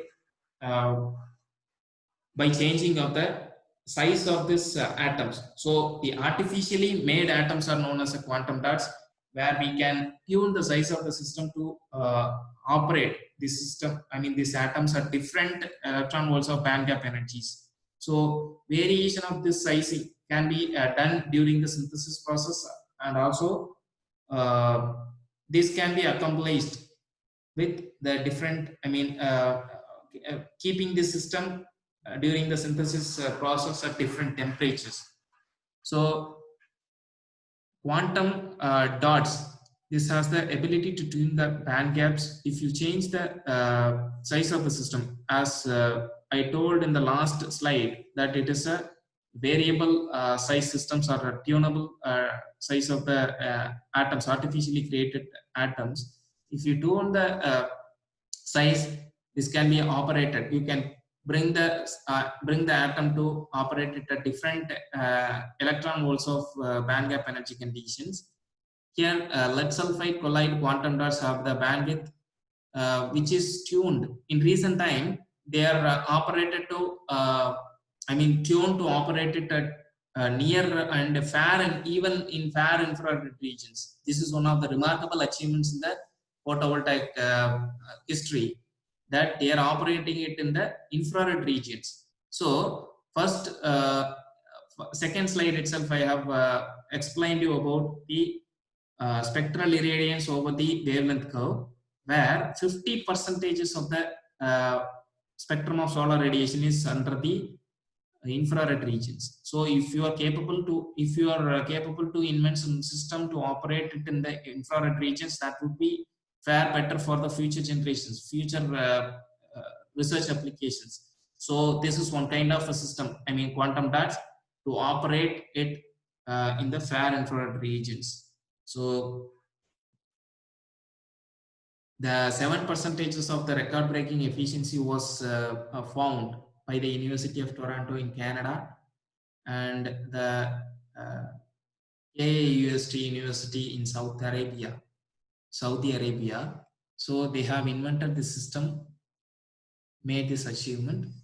The Spectrolabs triple junction solar cells. This is a very, very, very important topic where they have invented a system combining of the making of the triple junctions. In recent time, the four junction solar cells have been invented, but this triple junction is having its own uh, advantages, and also it was being practiced for lunar applications in the Mars and Moon missions. And relative quantum efficiency is conversion efficiency of photon into electricity is 100% for the different spectrum of solar wavelength of the spectrum of solar radiations. For gallium, indium phosphide, gallium arsenide, germanium, all put together will be forming these triple junction solar cells. And the Spectrolab has reported the conversion efficiency of 40.7 with 250 suns, the concentration of the suns. And recently that Fraunhofer Institute of Solar Energy have developed the triple junction solar cells, and they have made it possible with even better than the Spectrolabs laboratory efficiency of 41.1% with 41.1%, and it is being operated at 454 suns. So these triple junctions can be operated, triple junctions of four junctions, that is being stacked or coupled. I mean, multiples of the solar cells, two or more number of solar cells are joined together or stacked on top of each other to formulate these multi-junction solar cells. And this could have been operated in different electron volts of regions, volts of band gap energies, with the theoretical efficiency more than 52%. So this is one of the very important applications, and the efficiency was very, very high, and this could have been used for higher efficient solar cells, but the lack of the material availability bring the system down, and it restricts the system to operate it for certain applications alone.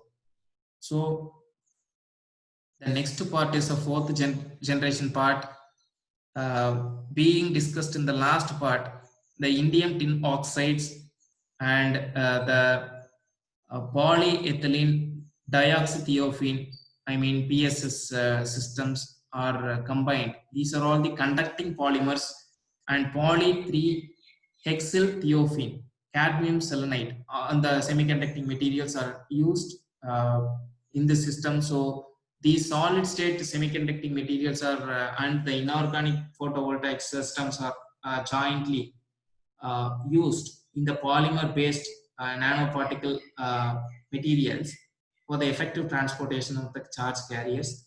So this is a conducting polymer based technologies. So this is one of the emerging technologies in recent time. And here the photons are absorbed by the polymers. Polymers of P3HT were discussed in the last part. Poly 3-hexylthiophene is what P3HT, and this is specifically used to absorb the photons, and the photons are excited in the nanocrystals of indium tin oxides, and the polymer conducting polymer are used to conduct the holes to the counter electrodes, and this is driving the load. The combination of this electron and the hole takes place in the polymer electrode, polymer based conducting material. So these are all some of the concentrating photovoltaic cells being practiced across the globe. And the concentrating photovoltaic cells, the actual installed capacity is around 6,451 megawatts across the globe as in 2019.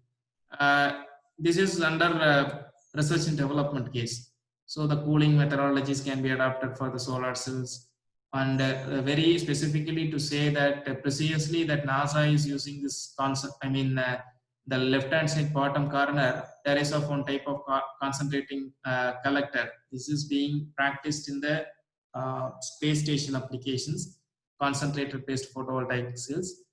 And here you can see that roadsides and the highways can also be, building integrated systems, as a building integrated or the roadside systems, you can generate the electricity for many applications. But one of the country, France, is the pioneering in the or deploying the road using these photovoltaic systems, and they are generating the power of 767 units every day. This has been taken place, the install cost of $5.2 million. So this is the present scenario and the forecasted scenario of the world. It was the actual scenario of a photovoltaic technology across the globe is 509 gigawatts in 2018, and still China is leading the globe, and followed by the United States, Germany. India is placing on the top of the table at 4th place. It will be changed. The chart will be going to be changed in 2023 as 1,296 gigawatts. The projected values may change because of these pandemic situations.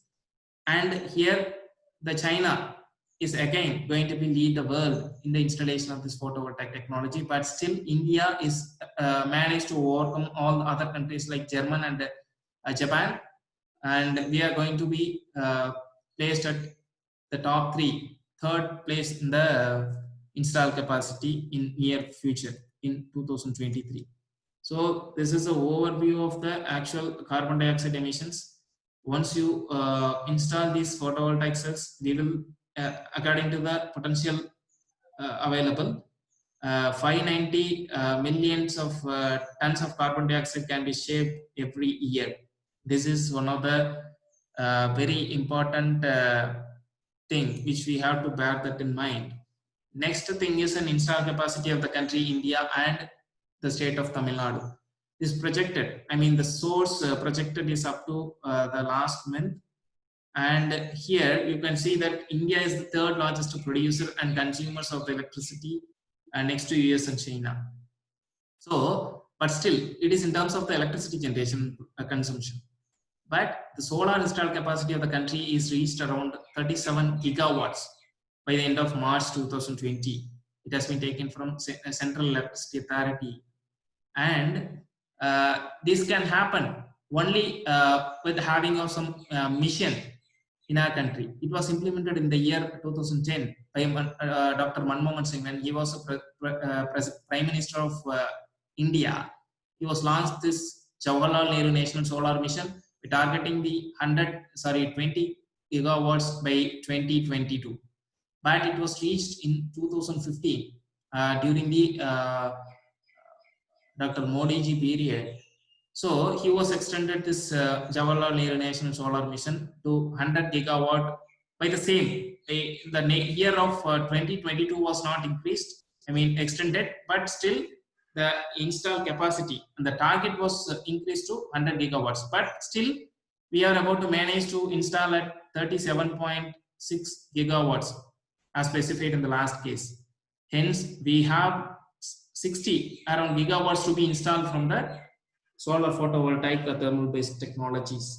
So Tamil Nadu is placing at the 5th highest operating solar PV capacity in India, and in May 2018 we have with the potential, we have with the installed capacity of 2.6 gigawatts, and the largest PV power stations located in a country across the globe is Batla Solar Park in Rajasthan. So we must be proud of having this solar photovoltaic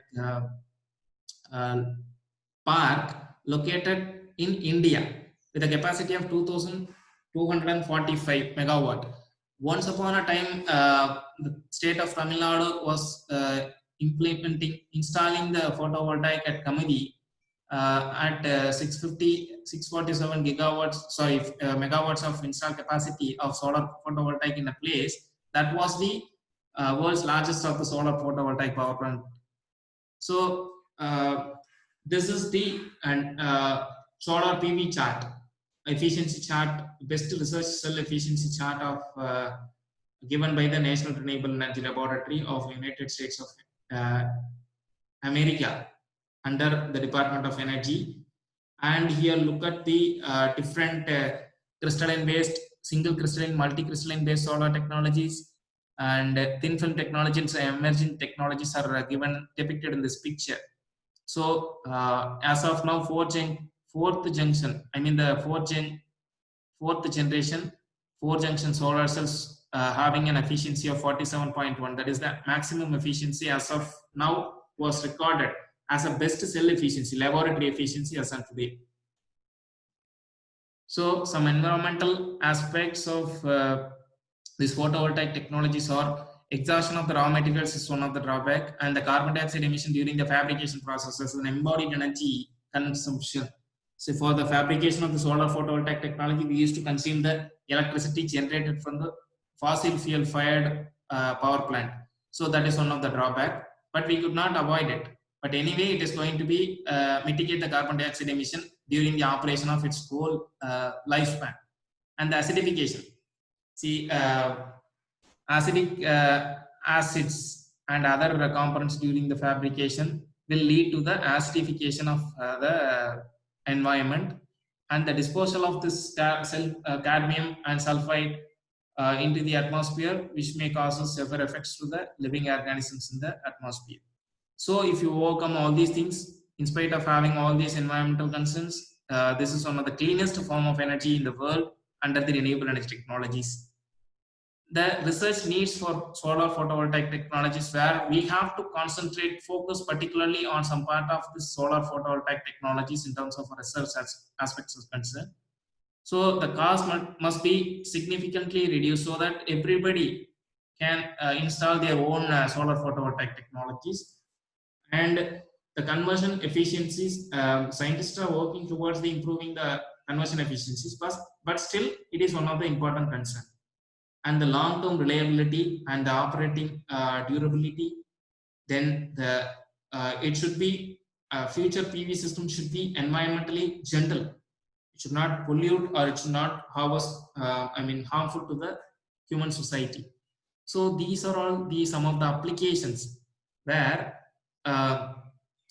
even after independence, still few part of our country is not being properly electrified, and they need some part of some specific applications like water pumping, commercial lighting, and other power electronic applications. And for the army, from the army perspective, the telecommunication systems can also be operated using this solar photovoltaic based conversion systems. And the residential power, by deploying the standalone systems or the grid interacted systems, with the bidirectional metering, called the net metering concept, is very popular in recent time. If you are adopting these technologies, then you can meet out the low demand of your own by installing the systems on your own lands or top of your terraces. So you can meet your demand by generating the non-polluting means of electricity through the solar photovoltaic technologies. And this is a very important statement made by our former President of India, Dr. Abdul Kalam. By the year 2030, India should achieve energy independence. See, note the point, energy independence through solar power and other forms of renewable energy resources or renewable energy technology. This statement was made during the Independence Day speech in the year 2005.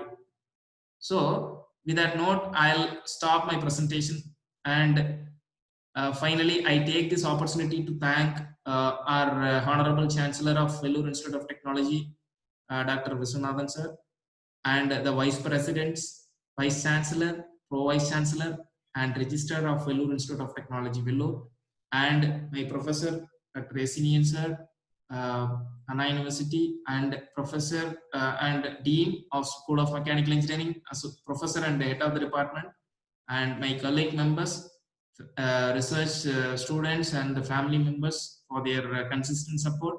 And also I thank the convener and coordinators and the management of the engineering college.